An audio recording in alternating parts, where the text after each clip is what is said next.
Very good. Hi, everyone. If you're just joining us on the recording, we are going to be going over how to use AP IB credits or ACE credits to maximize the amount of degree credit that you'll get towards your programs. So, if you're not familiar, generally a college degree requires 120 credits of coursework for an undergraduate diploma, and that's regardless of STEM, non STEM, regardless of field, film major.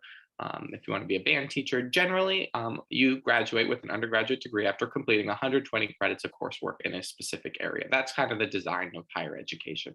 Now, it's a little different depending on your different majors. By a little, I mean like I think biomedical engineering is like 132 credits. Computer engineering is like 128 credits, so it varies slightly.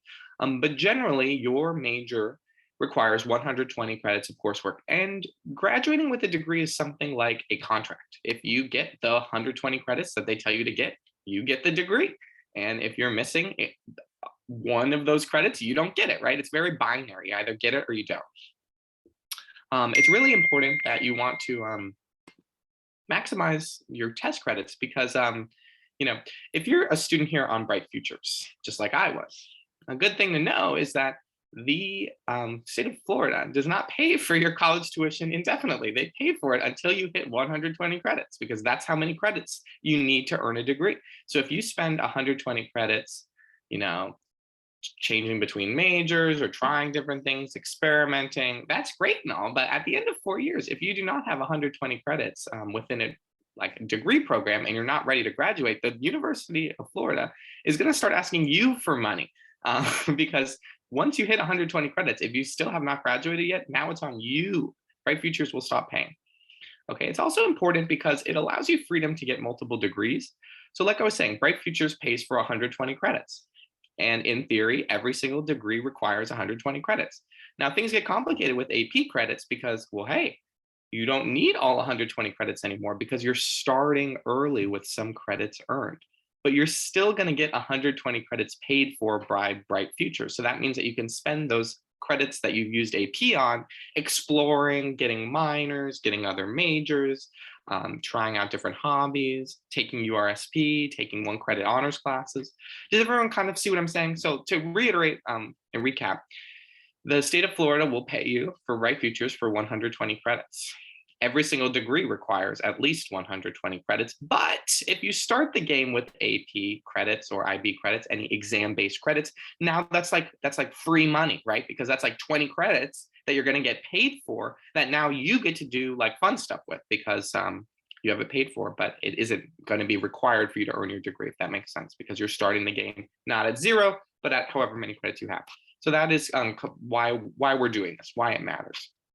The second major point of complexity in this discussion is that you do not get unlimited credits from exams. There's a credit cap, which means that after 45 credits earned by exams, whether that's AP, IB, or some combination of the two, the credit cap is 45. So the maximum you can start the ground running at is 45 credits of just exam-based credit. Now, it's different if you did dual enrollment and you have transfer credits or from another Florida institution or somewhere else. But if you only started with exam credits, any kind of exam credits, all of those are pooled together and hit a maximum of 45. So if you're starting university like I did, you already have more than 45 credits going in, right? Because you've taken more than, I don't know, 7 or 8 or 9 or however many AP credits or AP classes you've earned those credits. But now you're in a position where the amount of classes and credits that you've earned outpace that 45. Maybe you've earned 60 credits, maybe you've earned 80 credits. But now you're in a position where you have to choose which of the 45 count. Does that make sense? So you've taken a bunch of AP classes, maybe 10, 15. In my case, I think I took 26 AP classes, which is great. And it's super exciting to get those scores back. But now you have to decide which ones actually count. Okay. And you want to make a methodical, scientific decision on which ones count. You want to choose the AP classes that count the most because you only get to count 45 credits. So as many degree requirements as we can check off as possible, we're going to go for. We're also going to be going over in this talk how you earn a degree, like the different components of earning a degree, which is very non-trivial. It's not straightforward at all. And it'll be really helpful to have someone kind of sit down and explain it. Are there any questions before we start? I did not play around 26. Well, I did a lot in high school and I took some on FLVS. Um, was it worth it? I mean, I don't know. It was one way to do high school. No, I was actually so sad. They give an award to the student that earns the like takes the most amount of AP classes in the state, and I did not win the way. So someone else in Florida did more than 26. So you overachievers out there from 3 years ago that deprived me of that award. Curses. Um, but yeah, okay. So if no one has any questions, and that this is not just I use Bright Futures because probably a lot of us are on Bright Futures. I certainly was, but it's not just Bright Futures. Okay, obviously, if you're paying per credit hour, you want to pay for the least amount of credit hours. And any scholarship that isn't based on years. Some scholarships say we're going to fully fund you regardless of how many credits, up to 4 years. And if that's your situation, that's great. That is the case of Benequisto, which I also am a recipient of, but it's a little bit different and more complicated than that. But that is not a credit-based scholarship. It's a year-based scholarship. You have up to, I think, 5 years and until you earn a degree. So it's a little different. But we're going to be focusing on this talk on Bright Futures or people that are paying per credit hour and want to maximize the amount of credits that they get. Okay, so if there are no questions, I'm going to go ahead and get started with the day's talk. So I'm going to do something that I probably haven't done since last year's talk, and that is log into my College Board account. God, I hope I remember my password. This is not a friendly website for me. I'm sure many of you the same. I don't know if it's a good idea to screen share my username and password. Probably not, but great.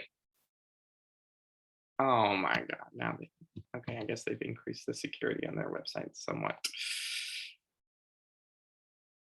Step 2 of 6. Sorry, y'all. I haven't logged in here either. I promise. After you do this, you will never have to see their cursed logo again.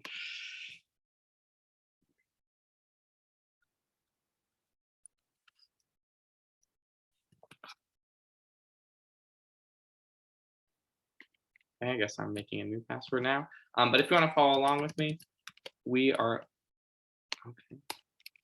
logging into College Board. If you have IB credits, I don't really know what portal you use for your IB scores, but that's where we want to go because we want to see all of them in one place. Okay, you know what? Never mind. Maybe this isn't the best way. You can also pull up your exam scores on OneUF. So that's what I'm going to go with because I don't know. 6 steps of password security sounds a little excessive. Let me pull that up. So I do remember OneUF, go to academics and test. Cool. Okay, so yeah, that's probably better. All right. So here you can see all of your test scores on OneUF. Yeah, I didn't do that well in music theory. Please don't judge me. Yeah, so right. If you're following along, that's where we're going to start. So the next step that we're going to go to is the UF AP equivalency chart. So what we're basically going to do, and this is going to be kind of the crux of the talk today, is going to be using this chart. Okay, so we're going to take some as an example. So we're going to start with, why don't we do macroeconomics. So here's what you're going to do. You're going to go through, I'm going to give us like about 20 minutes to do this. But the first step that we need to do is figure out like what we actually have credit for. I'm going to be sending out a worksheet that we're going to be working on. But basically what we need to do is fill out exactly which and like identify which credits we actually could use. Not that we necessarily will, but one AP exam does not map to necessarily one class. I'll show you what I mean by that. There are some AP exams like chemistry. If you get a 5 in AP Chem, you don't just get one class, you get 1, 2, 3, 4 classes, okay? And you don't have to use all of them, All of these classes that you use will count towards your 45 credit cap, but you don't have to use all of them. If you just want to use the lab credit, you can just use the lab credit. If you just want to use Chem 1020, you can. If you just want 2046, you can just take 2046, or maybe you're a chemistry major and you want to use all of them. So it becomes complicated to trace through every single item that we have credit for. So in a minute, I'm going to be sending out this sheet. It's not super important that we go through it just yet. I just want to give you guys some time to pull up on your 1UF all your scores, and then I'm going to put this in the chat. This chart. This chart's super essential. It tells you what you actually have credit for. Right, and this is what makes it hard, right? Even if you did 10 AP classes, if those 10 AP classes that you did are the ones that have tons of credits for each of them, like chemistry, then you may actually hit over 45, where you'll have to make these decisions about which are best to use.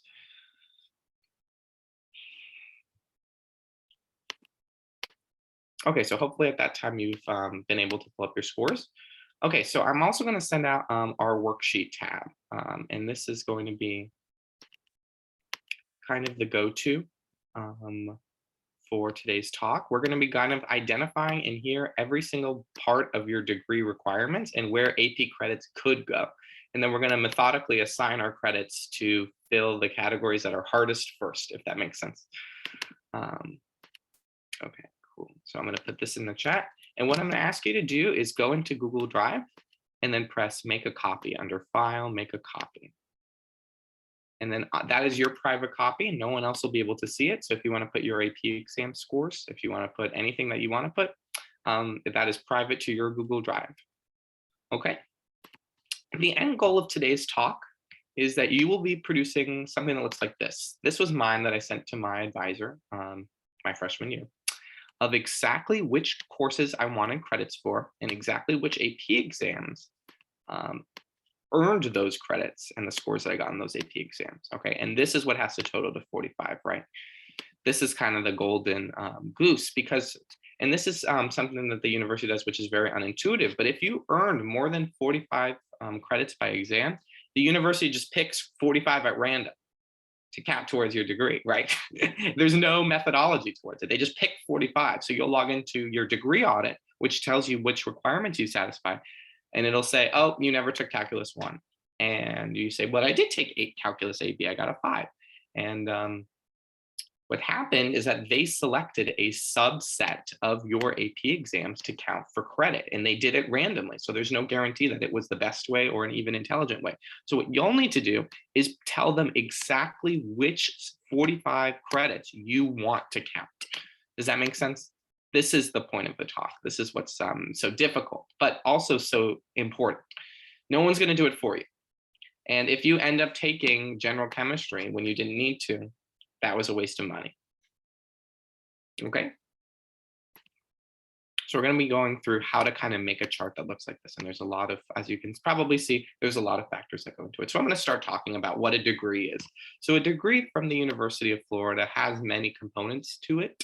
And what I mean by that is categories of requirements that you need to fill. So one of these categories is called general education, and that is basically a mandate by your department that you have to earn a certain number of credits in a certain in certain categories. So one of those categories is like English composition. One of those categories is mathematics. One of those categories is humanities. And so if you don't have 6 biological science credits in class, you're not graduating with the degree from class. Yeah, like I said, it's very binary. You either have it or you don't. And if you want a degree, you have to do every requirement to 100%.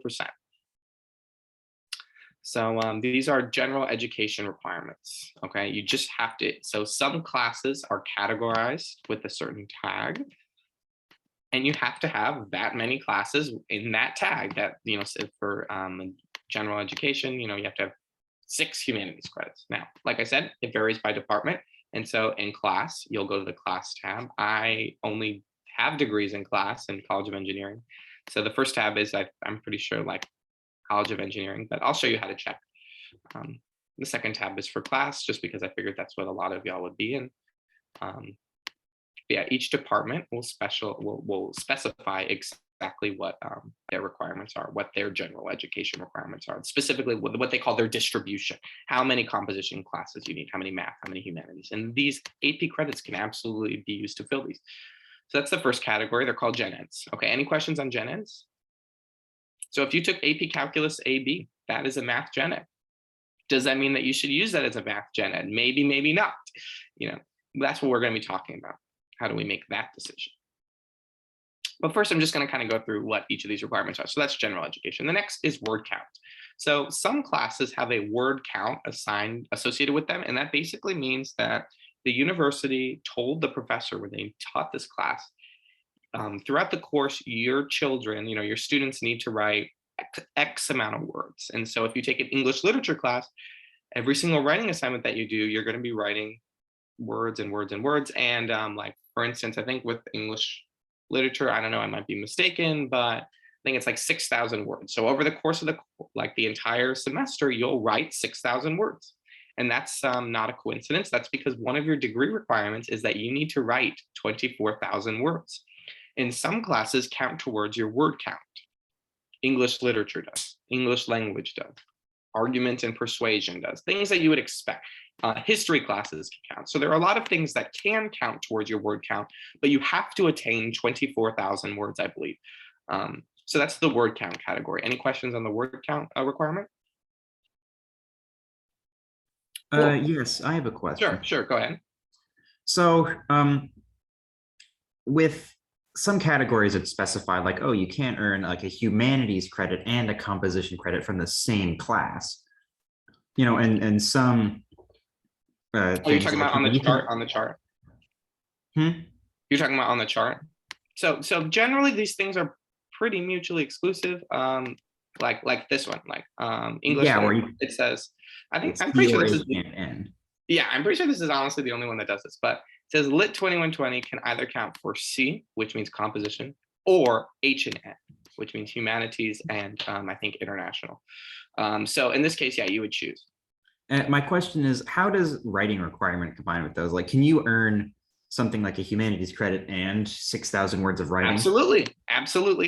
And that's why these AP credits are so fun, is because yes, one class you earn credit for. In this case, like if you get literature 2110, yeah, you will earn here. You see, you get 6,000 words of writing requirement, and you get the C, or you get the H and the N. Okay. But yeah, unless it says or, that's the only time you have to pick. So in this case, yeah, you'd have to pick between these two, but you would still, regardless, you would still get the 6,000 words. Yeah, good question. But we'll definitely get to that. So that's word count. So far we've gone over two types of requirements. You have the gen ed distribution that is dependent on your department. For class, I've written down what they are. What's the difference between Calculus AB and Calculus AB subscore? Nothing. Calculus AB subscore means you took Calculus BC, and that's all. I mean, it's exactly the same. It's basically like a credit for Calculus AB. You can think of them as like pseudonyms. So, I mean, this is getting kind of into the weeds here, but am I still recording that?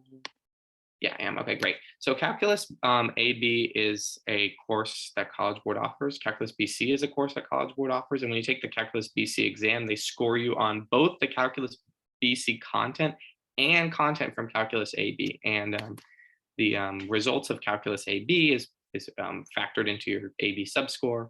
And that subscore is as if you took Calculus AB, if that makes sense. I don't know why they do that. They just do. So it's quite Byzantine. But I mean, obviously, yeah. Yeah, so the thinking is, oh, if you failed Calculus AB, but you passed the AB subscore in BC, then, it's like you passed. Cool, so that's word count. Then there are more things that we need to go over. So diversity and international. There's also a requirement that you earn, I think, one diversity and one international course. This actually comes from the state government. So throughout your tenure at UF, you have to take, I think, one class that satisfies a diversity and one class that satisfies an international. And they'll tell you if they do or not. And some of these do. For instance, like this one that says N, I'm pretty sure that that's international. Yeah, now I'm very sure that that's international if my memory is correct. So that's how you would satisfy that. But I mean, what you see is that these categories are not equally hard. Okay, you just have to take one diversity class to satisfy the diversity requirement. It's not as hard as saying like, okay, well, you have to take 6 credits of math. Like that's a harder requirement. And so it's going to be more important that we solve these harder requirements first, if that makes sense. Okay, so in addition to general education, word count, diversity, and international requirement, there is one last category of requirements that we have to deal with. I know, right? Isn't it so fun? So if we use AP scores, does the grade you get in the class show on your transcript? Does it impact your college GPA? Great question. No, it will not impact your college GPA, and the score that you get will not appear in your transcript. It'll just say, like it won't even say, oh, I took AP Calculus AB. It'll just say that you got credit for Calculus 1, which is MAC 2031. So it'll just say MAC 2031 and then S, which is like pass fail. We have SU, which means satisfactory, unsatisfactory. So that's all it'll say. So if you, in this case, like for that example, getting a 5 is equivalent to getting a 3 for Calculus AB because someone looking at a transcript can't tell the difference, which is either very relieving or very depressing. I don't know. Depends on your perspective. Right. Okay, cool. Good question though. So we're moving along. So the last category of requirements is called the state core. State core is very similar to general education, but general education is dictated by the department. The state core is dictated by the state government. So literally in the state legislature, they debated and they decided that, you have to meet these many requirements to graduate with a degree that's certified by the state of Florida. And so that is state law that, to get a degree from a public college here, you have to have these state core requirements. And so these are their own things. So there's state core math and there's state core humanities. And I mean, honestly, it's very irritating, but that's what when some of these say state core S, that's what they're talking about, state core C. So I'm going to show you in your degree, it'll tell you what requirements you actually have and you actually need, but that's what each of them are. So are there any questions on what each of them are? In other words, the specific amount that you might need in a category is dependent on your degree, but what the general categories are, like everyone has general education, everyone has word count, everyone has DNI, everyone has state core, but this varies depending on your degree program. Okay, any questions? Okay, cool. Right, so hopefully at this time I've talked enough that you've been able to start writing down your AP scores.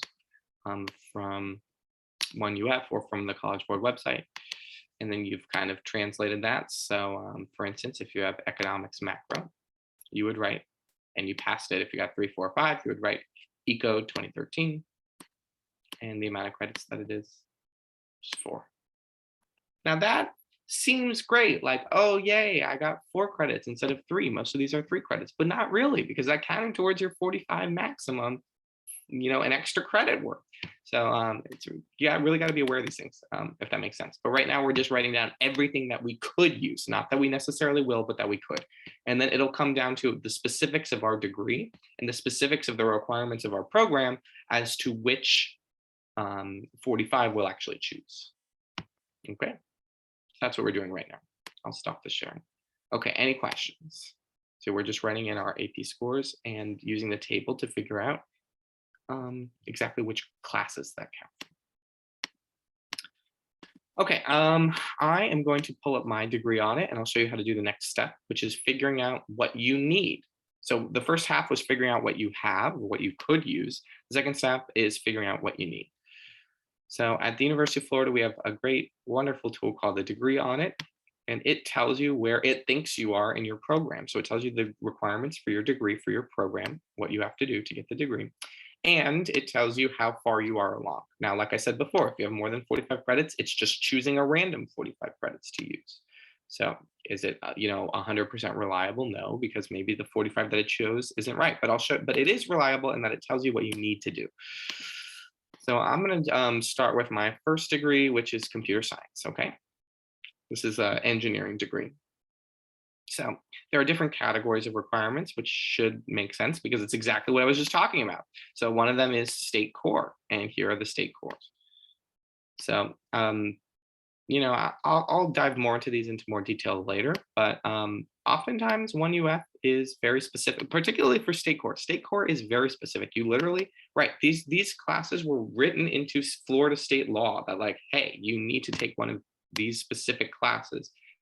That you can look up that law that says that. So so for that requirement, it's pretty cut and dry. But you can see the reason why I want to show this to you is so that way you can kind of get an idea of how to use the degree audit. It tells you what the category of the requirement is, and then it gives you an estimate of where you are. So my humanities, state core humanities was satisfied because I took art appreciation. But if you took AP art history, that could also count towards this, should you choose to use that in your 45. If you don't want to use it, then you have to take art appreciation, or there are a few other choices. I think one of them is like experiencing music, but it's neither here nor there. Okay, the next most important part is this general education part. Okay, because this tells you the specific distribution that you need. Okay, so from your 1UF tab, you'll copy over how many credits you need in each category. So composition, 6 credits. So that's why I wrote composition 6 here. Math, 6 credits. Physical, biological sciences, 12 credits.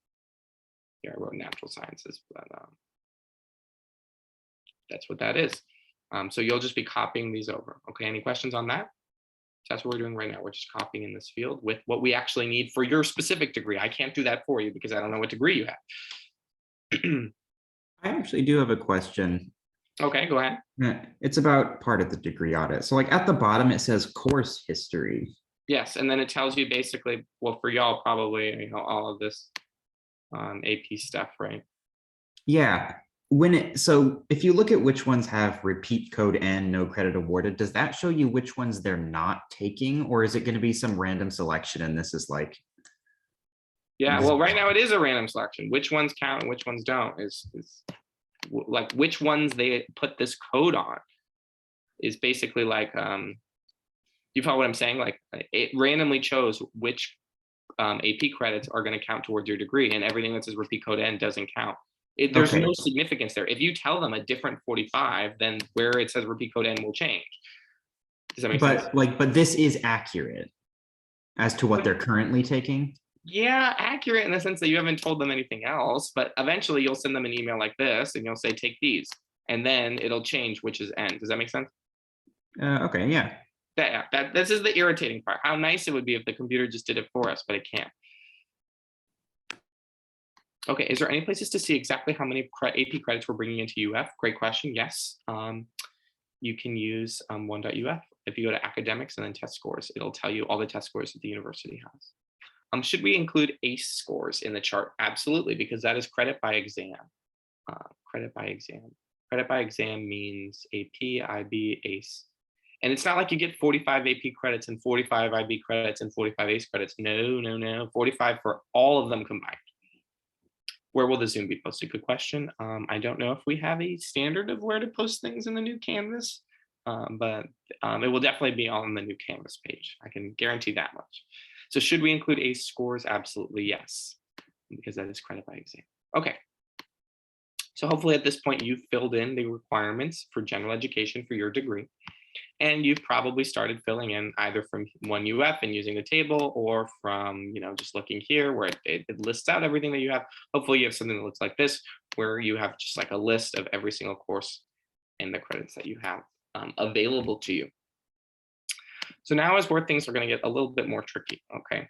Because I promise this is like the last level of complexity that I have to add. We started out pretty basic, right? We were just like, oh yeah, it's just 120 credits. And then it became like, okay, there are all these 5 different categories, and some of these categories have overlap, and some things can be used multiple times. Okay, the last level of complexity is this. I promise this is the last one. Sweet. The last level of complexity is this. Your degree, in addition to all of these general education requirements, also has like requirements related to your program. So for instance, I'm a computer science major, and that means that I need to take computer sciencey things. Like programming would probably be, a good thing for programmers to do. So in addition to doing all your general education stuff, you also have to take, the classes that are required for your degree. Now, and the level of complexity comes with this. Some of the classes that are required for your degree also satisfy these other requirements. So if you're required to take an English class for your degree, then that English class has words associated with it, and those words count towards your word total. And so that would not be a good place for you to use an AP credit, because it's something that you will already do. Does that make sense? And then I'll answer this last question in the chat. So we're going to be going through how to read your degree audit and how to kind of pull up your degree. So to do that, to pull up your degree, you can just Google your degree. So you have computer science engineering.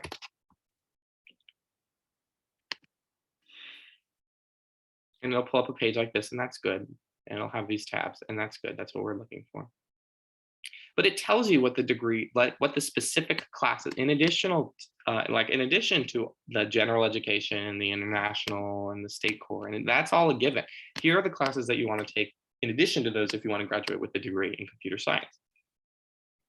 So this is what I'm talking about, because a lot of these classes, you may already have credit for. Like for instance, if you've taken Calculus 3, that counts as a mathematics state core class. It counts as a general education math credit. It counts, and it can count towards a degree specific requirement, this exact same 4 credits, right? So because you took, maybe Calc BC and you got that credit here, now it can count towards many different things, okay? So I'm going to be going through that. First, I'll answer this question in the chat. I'm not sure why English literature and composition shows up twice in the UF catalog. Does it count for 12 in total? Are you talking about your one UF? Yeah, sorry, someone answered my question already. Thank you. Okay, cool. Right, then we'll move right along. So, okay, I'm going to give you, now this is somewhat opinionated, but these opinions are generally, I would say, agreed upon by most students. So you may personally disagree with them, but I would say that these are probably, pretty well established. But generally, if you're not a pre-med student, you want to knock out these degree requirements as quickly as you can. If you are trying to get a degree in computer science, you should not start with Calculus 1 if you already have Calculus 1 credit. Why? Because that will delay classes that rely on Calculus 1. So many of the classes that you take have something called prerequisites. It means that you have to take the prerequisite class before you can take the class that you want to take. And so it's essential that you use your AP classes to try and take out as many of these first, if that makes sense. Okay, why? Because other classes will rely on these. It'll become a bottleneck. I can't do anything until I take Calculus 1. So if I do not use Calculus 1 towards my AP 45 credit, exam credit, credit by exam count, then I'll have to take Calculus 1 in person. And that means that I can't take Calculus 2 and I can't take Calculus 3. And that now becomes a bottleneck. So now I have to wait a semester before I can take Calculus 2. And that means I have to wait another semester before I can take Calculus 3. And that means I have to wait another semester before I can take Physics 2, which relies on Calculus 3, which relies on Calculus 2, which relies on Calculus 1. So the moral of the story is you want to, if you're not pre-med, get as many of these out as you can first. Anything that you have credit for should go. If you've already taken programming, if you took AP Computer Science A, you should not be sitting through Programming Fundamentals 1 because it's a waste of your time and you could be on to bigger, better things. Okay. Further questions? So there's one part of the degree audit that's a little vague. Sure. Which is well, for my degree, it has electives outside major 3000 level or above. Okay, so what does that mean, basically? Yeah. That you're probably a liberal arts, or are you in class, I would think? Yes, I'm an econ major. Okay, yeah. So that's just something that's pretty typical of humanities degrees, which is that they're very, well, that's why they call them humanities. They're very freeing. You can kind of do whatever you want. So all that means is that you have to get, 30 credits that start with 3 or higher. So generally AP exams are generally 2000 level because, they're high school classes. They're not super high yet. But yeah, so all you have to do to meet that is you can take any classes that you want as long as their number is above 3000. Okay. Makes sense. I guess Some of these AP ones, might be, I don't know, probably not. Yeah, the weird part was I saw that Calc 2 and Calc 3, so I guess like Calc BC basically. Yeah. Was counting. Okay, yeah, because that if you look at that course code, guess what? Oh, no, that is kind of surprising. Yeah, it's weird. It's a 2000 course, but it's counting for 3000. I don't know if that's just Yeah, I because- don't know that. You would probably have to ask your advisor that. I don't know. That is weird. Maybe that's like a bug or something. I don't know. If it says 3,000 or higher, I would think that it has to be like numerically 3,000 or higher. But yeah, that is good. Even that even confuses me. For English, Lang, and Lit, how much do each of those credits count? Well, that's what makes it even harder because you have to decide which of these credits you want and which of them will count. So right now, if you've reached your 45 credit maximum, it's random which one counts. You have to decide which one you want to count. And so then the follow-up question is, how do I decide which do I want to count? And that's what we're talking about, right? Do I want AML or do I want LIT? Well, it depends. I mean, if you're just looking at this, obviously LIT is probably better because this gives C or H and this gives C or H and N. So obviously if you choose this one, you get more bang for the buck because now you get H and N. Or, but it even goes the other way. If you're trying to if you got a 5 in English literature, you don't have to choose between these. You can do AML for the C, and you can do Lit 2120 for the H and N. And now you've satisfied 3 requirements, if that makes sense. Okay, sorry if you've already said this, but so Olivia, to answer your question, you choose. All of these are choices. This can count towards or not, depending on the email that you send to your advisor telling them which you want to count. So there is no by default. Okay, sorry if you already said this, but under our critical tracking courses, if we took some of them through dual enrollment, but it doesn't show on our degree audit, what can we do? Okay, that is a really good question. It honestly should show on your degree audit. So if it doesn't, I would reach out to my advisor and say hey, I actually took this course at a Florida institution. It should transfer right over. That should not be something that's affected by exam credits. So I would definitely reach out. Sometimes there are nuances and your advisor has to manually do things. So you should reach out to him or her. Definitely, that happened for me too. For some reason, I don't know. It was a little programming one wouldn't get satisfied. I had to go in person and ask him to manually do it, and he did. So I mean, it was definitely worth that 5 minutes of asking. Because what's the alternative? You take that class and then you don't take something else that you could have taken then. But anyways, yes, okay. So hopefully at this point, your my dual enrollment credits didn't appear on my degree audits until I sent advising email. Yeah, Ryan's exactly right. Yeah, there's some level of manual. Can I talk a bit more about what Bright Futures is? Okay, Bright Futures, if you're not aware, is a scholarship for high schoolers from the state of Florida to attend universities in the state of Florida. And so if you have a certain SAT score and you get certain, I think, volunteering requirements and a certain GPA, then you're eligible to have the university pay part or all of your tuition. If you're an out-of-state student, okay, I thought we could claim money for AP scores. Well, you don't claim money for AP scores per se. Like I said at the beginning, the state government will pay for 120 credits of tuition. And if you have AP scores, it doesn't actually take 120 credits to earn a degree because you're not starting from zero.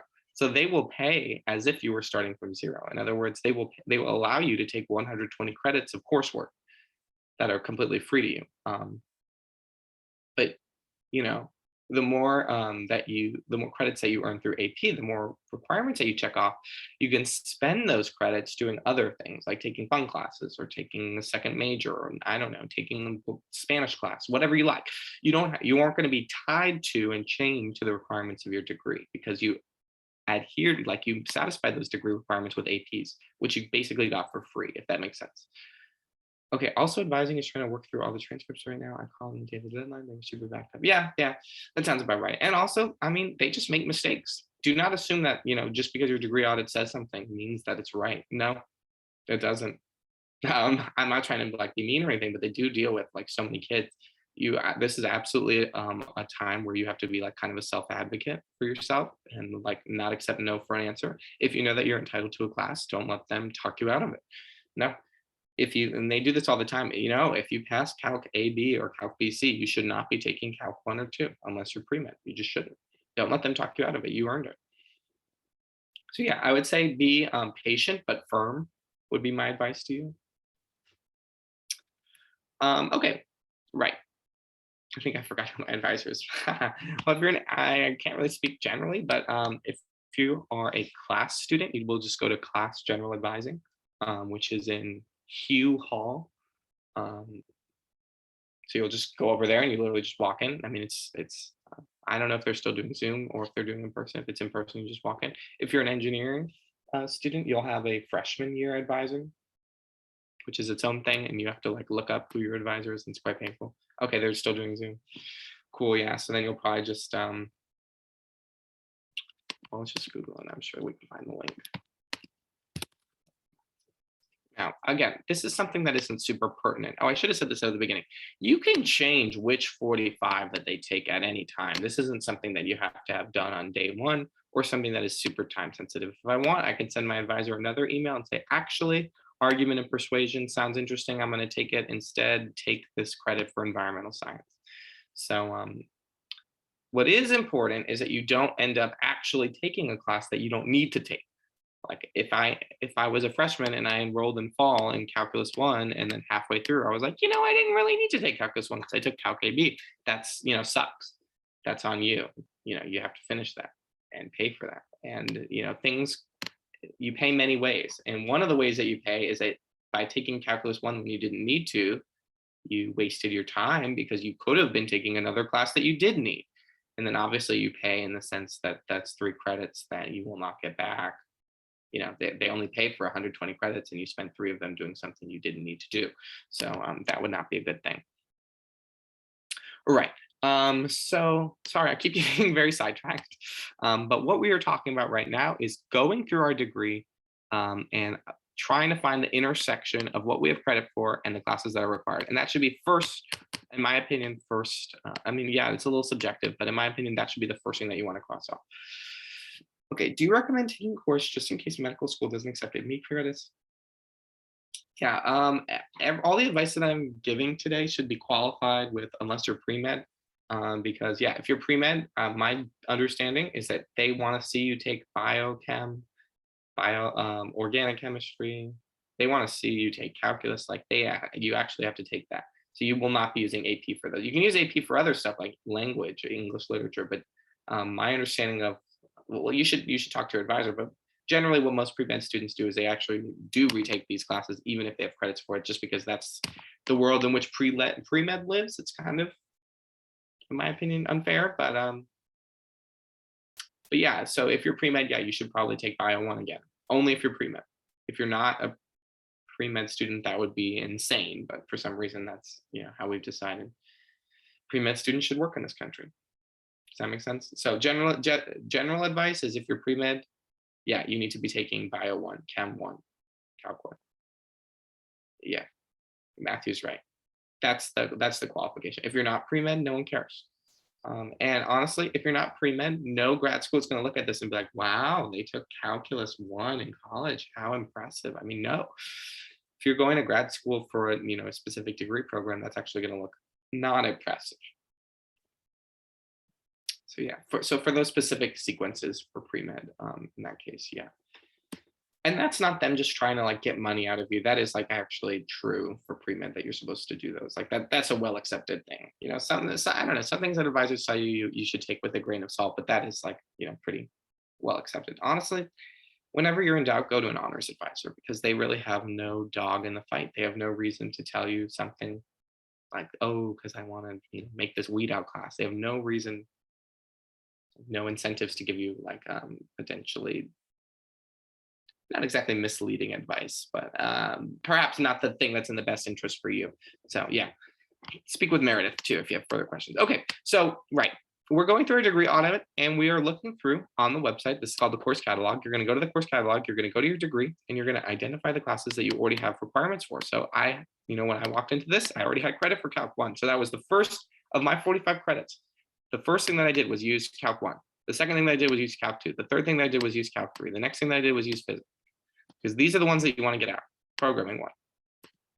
Because again, the point is that they free your time to take things that are these other classes are prerequisite for. If you do not, this is another important point. If I did not use my AP credit for Calculus 1, I cannot just take Calculus 2. Even if I took and passed Calculus AB, if I did not explicitly count that towards my 45, and that was, discarded as a repeat credit, like we talked about earlier, I have not satisfied this prerequisite. So you are held back on the classes that you take until your prerequisites are satisfied, and your exam credits only count if they're within that 45. So that's why it's essential that we do this, okay? Hopefully that made sense. Cool, so that's the first thing that we did. We identified which classes that we have, and then once you identify that and you say, okay, I'm taking Calc 1, you're gonna write it in this chart. This is kind of like the final chart. So we're gonna start filling it in based on where our degree requirements are. Okay, and so let's take Calc 1 as an example. If this was my degree and I had passed Calc AB or passed BC with an AB subscore that was sufficient for MAC 2311, the first thing is that I would know it because I put it in the left side of the chart. So if I had MAC 2031 in this part, and my degree catalog required it, that will be the first thing that I'm going to put in the second chart. And it's the first thing because it's required for my degree. So if I had credit for this, I would copy this in. I would put it under math. Why? Because when I click on it, oh, general education, mathematics. So I will go under general education to mathematics, and I will put the name of that course. That's the course code. That's the name, and it is a 4-credit course. Okay. Now, when I click on it, it'll tell me everything that you get for it, and that's everything that you get. There's no word count for calculus, which is, makes sense because that's a math class. Okay, is fulfilling BSc 2010 a gen ed or a state core requirement? Well, let's see. I'm pretty sure BSc is biological science. So let me look that up to answer your question. Okay, so unless it says state core, it's not a state core. It's just, so if this case, it says state core, so that one, oh, I see what you're saying. It is kind of confusing. 2011, let's see, it's general education. Oh, because that's 2011, not 2010. Okay, yeah, so 2010 is general. So basically I have like 3 credits from BSc 2010, and then I have 1 credit from the lab. I think it's from AP Bio. So my advisor was saying something along the lines of those last 2 credits that I have to get have to be like a lab course. Is that true? Does that make sense? Yeah, so if your degree requires you to have biolab, if your degree requires you to have biolab, then you have to take the lab. Now, some of these just say you need to take X amount of laboratory credits. And so we'll look at that. But yes, you can take the lab without, you can like get credit for the lab without getting credit for the class, and you can get credit for the class without getting credit from the lab. They're completely disjoined. Does that make sense? So yes. If you got a 5 in AP Bio, you can get credit for 2010 lab and 2011 lab if you want labs. Or if you say, screw it, I don't need labs, I just want credit for 2010 and 2011, you can just get the 2010 and 2011. Make sense? Okay, so thank you. If you do 2010, you get the state core B. If you do 2010 lab, you get the regular B. And what does the regular B mean? That's talking about, you can click on it and it'll tell you general education. Okay, general education, so natural science. There you go, boom. So you put it in this part. Well, please feel free to jump in with any questions that you have. I'd rather you ask, particularly if it's something that's like, just like a quick misclarification or something confusing on the website. Right, so you're going to do that. That's the first thing you're going to do. And so probably at this point, you've already spent some of your 45 credits probably on things that your degree required from the catalog. Nice. Okay, so now we are going to the final level of complexity. And the final level of complexity is this. There are some classes that you have to take that also count towards other requirements. So for instance, if you're an engineer, you have to take this class called Professional Communications for Engineers. There's no AP class that gives you credit for this, right? So you have to take this, full stop. You have to take it. But since you already have to take it, you already get 6,000 words. Does that make sense? So you're already taking this class. So it already counted towards your word count because you have to take it. So write it in. I mean, it's not, let's see if it is a state. Oh yeah, it is. So it's a general education composition and it satisfies 6,000 words. So if I'm an engineer, I'm writing ENC, what was it? ENC 3246. Why? Because I have to take this. Over the course of my degree, I will take this class. And when I take that, it will give me the requirement here. And because this will give me the requirement for it, I don't need to spend AP credits earning that requirement. Everyone follow me? Now, I can't do this for every major because I don't know what your specific program requires you to do, but what I can tell you is probably your program will have you take some kind of English class, and probably that English class will count towards composition. And it will probably have words associated with it, and those words are now words you do not have to take. Okay.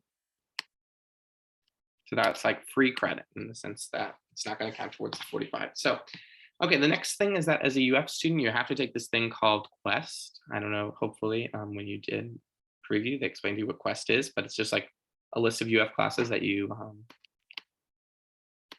forget what the course code for Quest is, but it's like just like an additional requirement that the UF specifically has, which is like that you have to take Quest 1 or maybe Quest 2. I don't know. I know that they change it.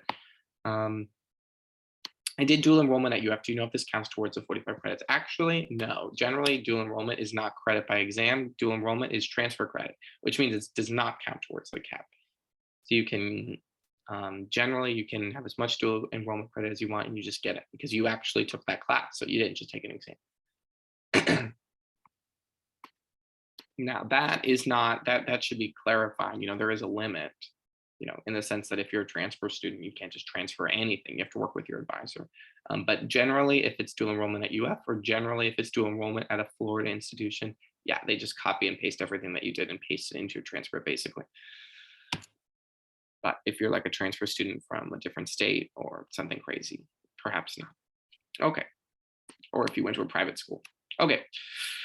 Right. So hopefully you have started filling in, and hopefully at this point you already are well on your way to 45 credits. Probably you're somewhere between like 9 and 12 credits already filled up, which is fine because you're filling up the most important things first.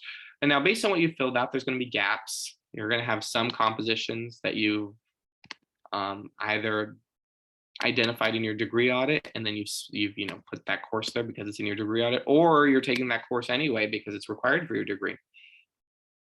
And so you'll have it written down, but there will be gaps. Probably you will still have some humanities left. Probably you still have some social and behavior sciences for these gen eds. Probably you will still have diversity and international, and that's what we're going to work on next. But like I said before, what we're doing right now is identifying the classes in our personal degree catalog that we need, clicking on them, identifying which tags they have, and then writing them down in the associated blank. So because these are what we're going to fill first. Okay, the next thing that I was talking about is the Quest requirement. So you have to take Quest classes at UF. It's just a UF requirement that the school decided on. Not sure why really, but you have to take Quest classes. And so when you take Quest classes, sometimes they can count for words. Let me look up if they counted for words. I believe it's IDH was the, I mean, they may have changed it since I did Quest, but the interdisciplinary humanities is what it's different. Or maybe that's uncommon. Maybe it was IDS.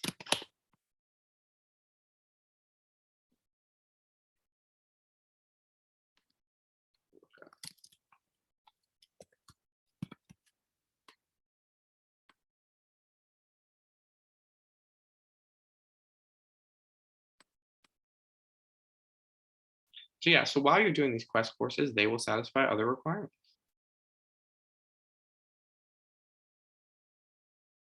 Oh, and honors students are required to take an honors Quest 1 course. Great.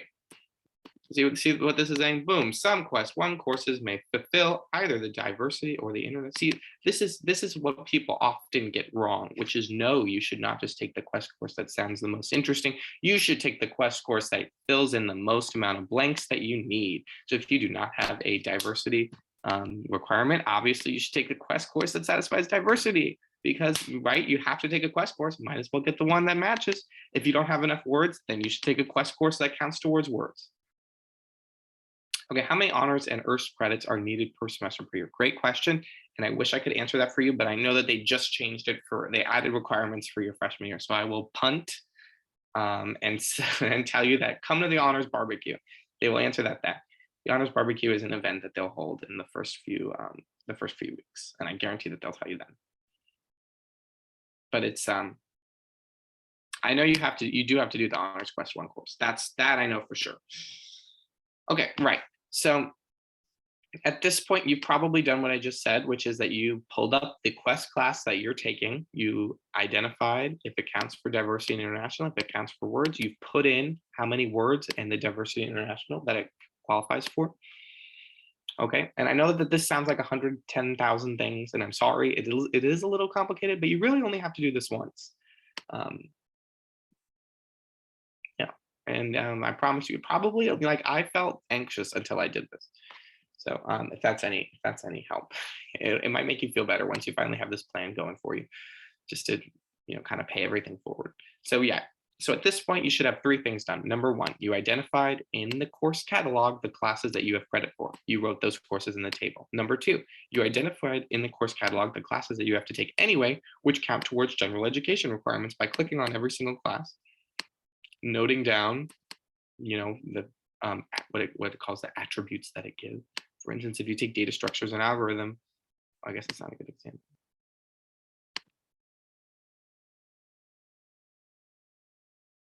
Oh.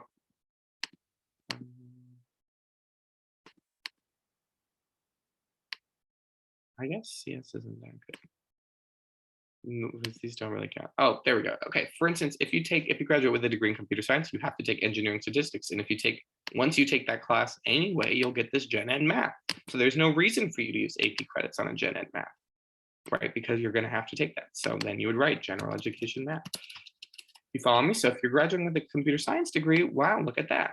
You will not need to spend AP credits on gen eds because you will be doing them anyway. So, okay, that's the second thing that you've done. The third thing that you've done is you've looked up the Quest class that you're taking. You've noted down which categories it satisfies credits for. So if it offers word counts, you put in the words that it offers. If it offers general education, you put it in there. And if it offers diversity international, you put it in there. The Quest class that I took, I'm not going to lie to you, I took it because it offered diversity and international and it offered words. And if it does both of those things, it's a good class. Even if it's very boring, I promise you. 1 boring class is better than 2 kind of interesting, but generally pretty boring classes.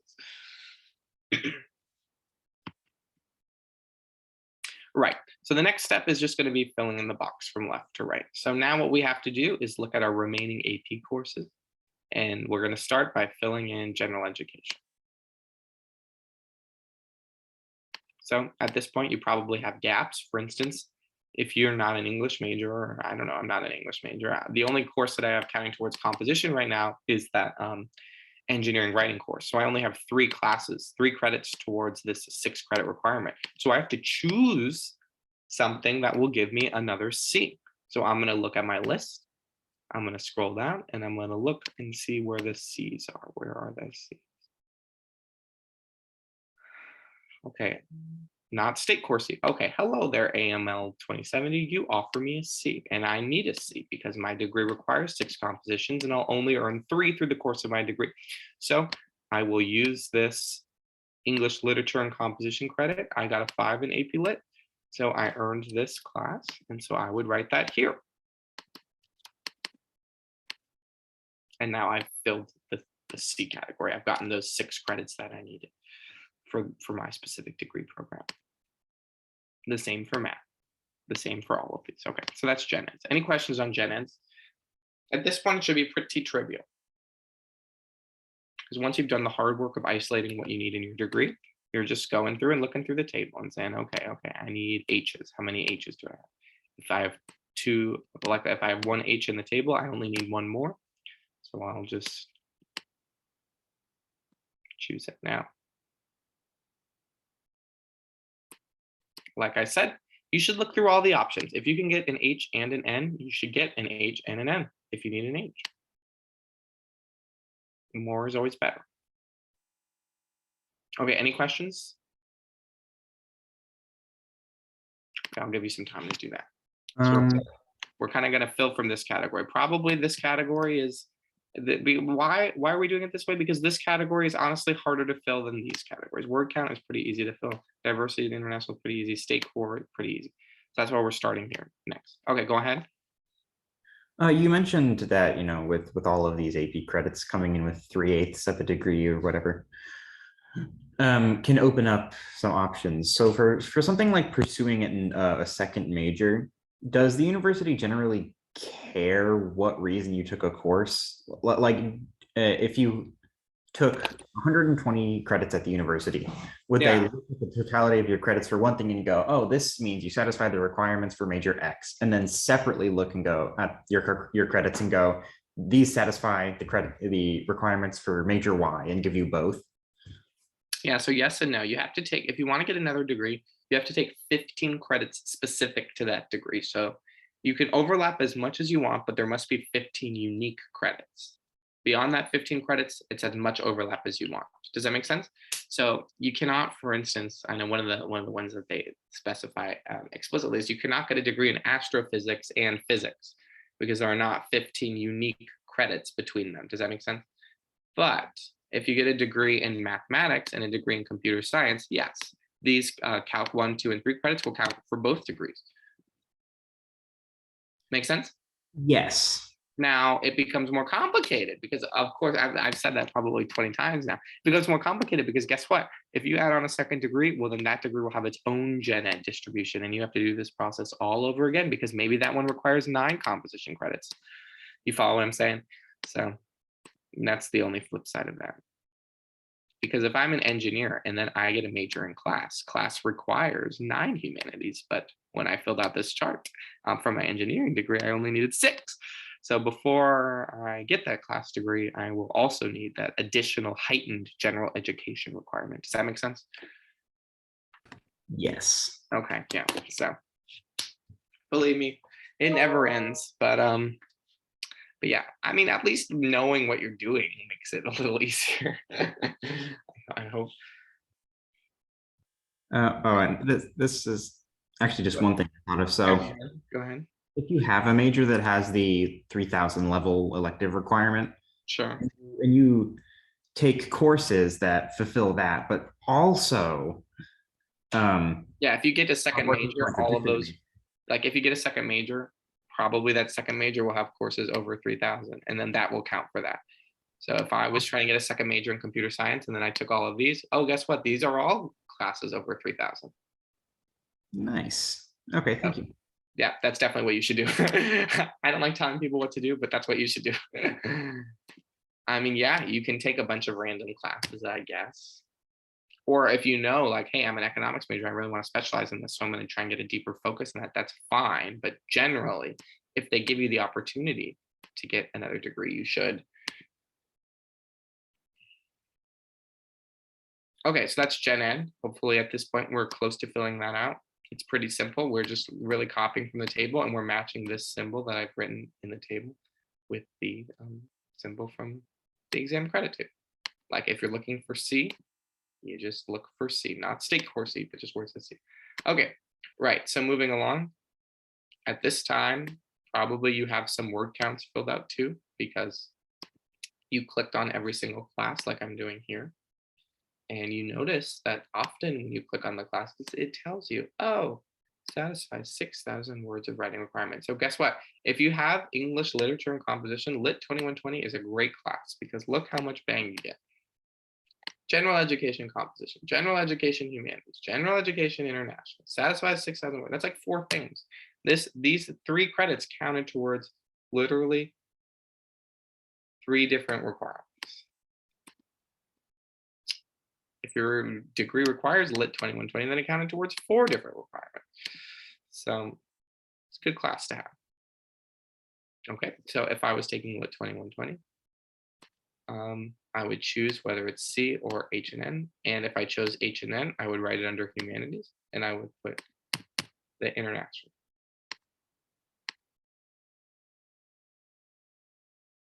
Distinction. Like I said, you only need 1 diversity and 1 international. Okay, so probably at this time you've written down the word counts. Okay, is anyone stuck? Is anyone not sure what to do? Or I assume that we're like generally done.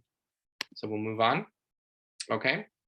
The next probably hardest is word count. Again, this is something of an opinion, but generally, I mean, among the college students that I met, probably the next hardest is word count. So you're going to look at the AP classes that you have. And if you haven't met your 24,000 word count, you're going to need to meet your 24,000 word count, and you're going to go through, pick through the exam, click through each of them that you have, and if one of them has a word count, you'll write it down. So after you've already satisfied the general education, you've met the 6, 6, 6, 6, 6, and 12, or whatever the requirements are for you, or you've gotten as far as you can with the credits that you have, you are now going to spend your remaining credits on word count. Okay, in other words, yeah, you're going to hit 45, but in my opinion, the best thing to do is to first spend your 45 here and then move here, if that makes sense. Why? Also because these state core classes are really generally pretty easy, particularly state core humanities. I mean, they're not fun, but they are easy. So it's not bad to spend your time doing those. Okay. So, I mean, and the rest of this is pretty individual. Once you finish word count, you'll move on to diversity and international. Like I said, you only need one diversity and one international. And there are very few exams that give you either. So for instance, comparative politics gives you this N means, I'm pretty sure, international. So then there you go. You get S, which means social and behavior sciences and international. So there you go. That's your international. If you need a diversity,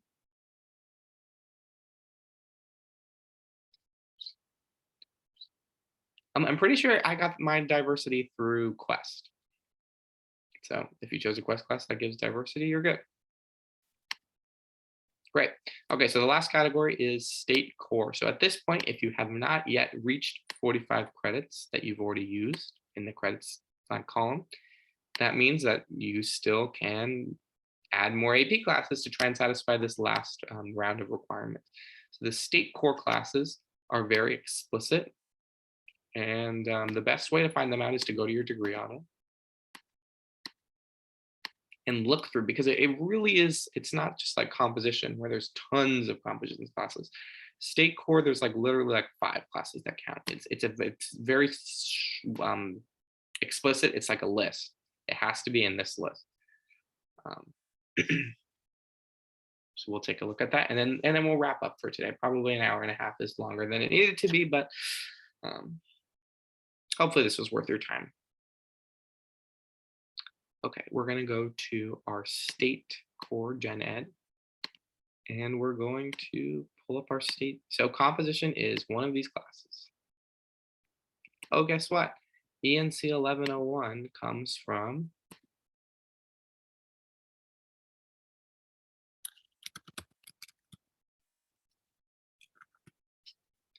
English language.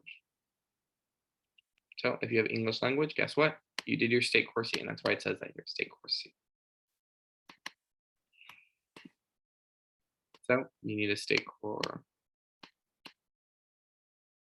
And you just need one for these. So you need one state core C, one state core H, one state core S, one state core M, and one state core, I don't know the symbol for C. I guess B. Okay, any questions on state core?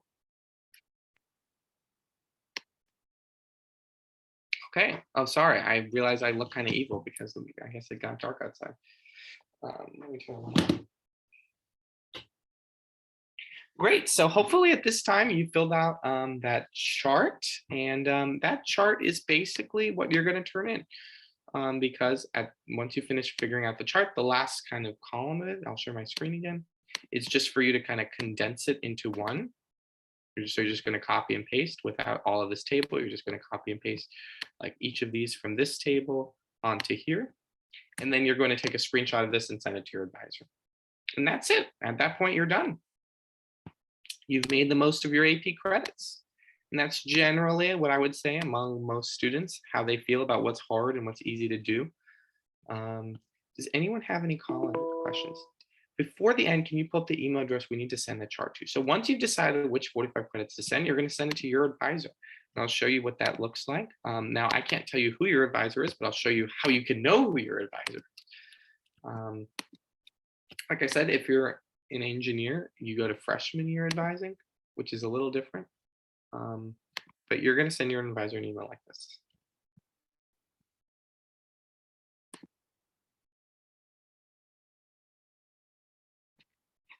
Okay, and you're going to give them this chart.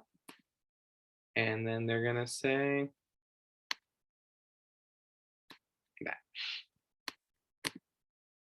Basically, it's pretty simple. So if you're not sure who your advisor is and you are not an engineer, there's this, and you're not a class student. If you're a class student, you just go to class advisors. You just Google view of class advising. And the way class works is you can go to anyone, anytime.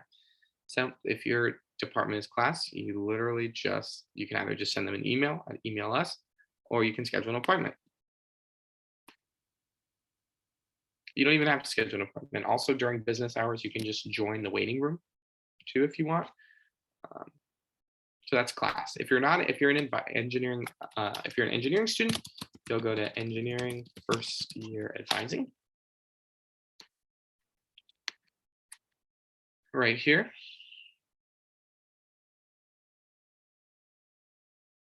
And there's actually a who is my advisor tab.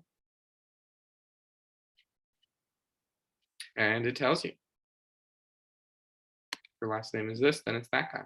And then you'll just click that and that's how you decide. So if you're not class and you're not engineering, then honestly, I don't really know. So you'll just go to the general, who is my advisor.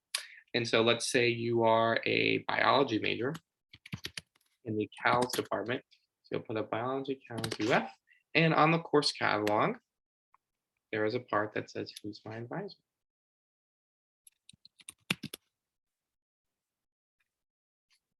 Maybe not that big.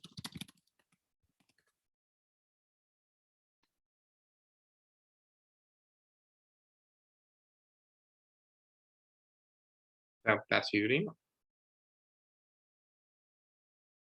I don't know if you're and then if you're just generally, you're like, I don't know, who's my advisor, you can just I thought that there was just like one page for everyone in the university that says everyone's advisor.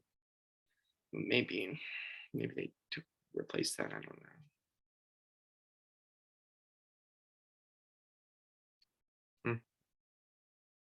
I guess that wasn't that helpful. Is anyone struggling to find out who their advisor is? Perhaps I can help.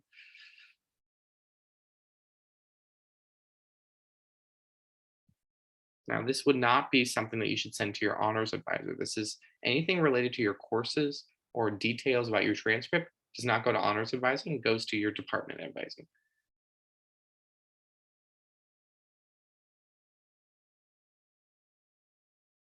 Cool, so I know that that was a lot. Probably you did not, if you were like me, you didn't expect it to be that complicated, and but it is. And so at least hopefully, if nothing else, and you weren't really following along, but at least you learned about the requirements of a degree and how to satisfy them and how to plan your time. And hopefully you've taken from this a sense of urgency and agency for planning your college courses, because really it's on you. The university is not going to hold your hand and say like, oh, did you plan it yet? Did you plan it yet? Did you really need to take this class? You can take any class that you want, but taking that class often means that you're not taking other classes and you can't in the future because you'll hit 120 credits. So, you know, the onus is kind of on everyone to pick up and plan their time. Before we end today, does anyone have any final questions or thoughts that they want to share to the whole group? I'll turn off the recording. Are we penalized? No, there's no penalties for not attending workshops ever.